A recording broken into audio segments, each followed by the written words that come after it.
আসসালামু আলাইকুম। আজ সকাল সকাল চলে আসলাম বন্ধু আরিফকে নিয়ে কচ্চিফা বাজার। এই জায়গাটা হচ্ছে যে ভোলাচর পেশন কচ্চিফিয়া বাজার নামে পরিচিত। তো এখানে হচ্ছে যারা নদীতে মাছ ধরে, বিভিন্ন মাছ ধরে, তারা এখানে আইসা আর কি মাছগুলো নামায়। আর এটা কচ্চিফা ঘাট বলে। তো এখানে আপনারা যদি মাছ কিনেন, টাটকা মাছ কিনতে পারবেন। আর এখানে অবশ্যই মাছ কিনতে হইলে অনেক বেশি করে মাছ কিনতে হবে।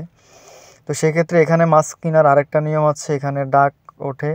তো নিচেই মাছের ডাক। তো আমি আর আমার বন্ধু আরিফ নিচে চলে যাচ্ছি। এখানে হচ্ছে যে মাছের ডাক ওঠে, আর সর্বোচ্চ রেট যেটা ওঠে ওই দামেই মাছটা কিনতে হয়। আর দেখেছেন এখানে বিভিন্ন আইটেমের মাছ টুকরি করে রাখা। আর এখানে হচ্ছে যে ডাকটা ওঠে। এখানে 4-5 জন কাস্টমার থাকে।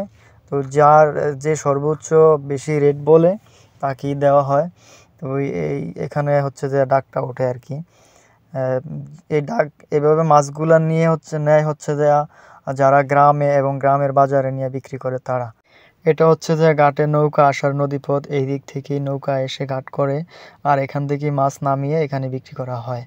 মাছে ভাতে বাঙালি, এই কথাটা শুধু আমাদের এই নদীকূল এলাকার মানুষের মুখে ভালো মানায়। দৃশ্যটা দেখলেই বুঝতে পারবেন যে এখানে কত সুন্দর একটা দৃশ্য, বা মানুষ মাছ নিয়ে মাছে ভাতে যে একটা বাঙালি, এটার কথাটার যে একটা ব্যাখ্যা এই ভিডিও থেকেই বোঝা। একদিক দিয়ে এঁকে বেঁকে নদীপথ, অন্য দিক দিয়ে নৌকা থেকে এক টুরকি ভরে মাছ নামাচ্ছে, আরেক দিক দিয়ে মাছ বিক্রি হচ্ছে। এরকম একটা দৃশ্য দেখলে কার না ভালো লাগে। আমি নিজেই নদী এলাকার মানুষ, কিন্তু আমারই এত ভালো লাগছে। আর যাদের এলাকায় কোনো নদী নাই, এরকম একটা দৃশ্য দেখেনি, তাদের কাছে আশা করি অনেক ভালো লাগে। এইদিকে 2 টুকরি মাছ যে 1200 টাকা দাম উঠছে। তো প্রতি টুকরি 600 টাকা। আর আমি যতক্ষণ ছিলাম প্রতি টুকরি মাছ 600 টাকা, 650 টাকায় বিক্রি হয়েছে। আর এক এক টুকরিতে কিন্তু অনেকগুলো মাছ থাকে। যে মাছগুলা গ্রাম অঞ্চলে বিক্রি করে ভালো টাকায় বিক্রি করতে পারে আমাদের এলাকায়। আর ঢাকার হিসাব তো বাদই দিলাম, ঢাকার হিসাব করলে অনেক বেশি। তো আসলে মাছগুলো অনেক টাটকা তাজা। আর এরকম মানে মাছ একের পর এক আসতেছে, নামাইতেছে।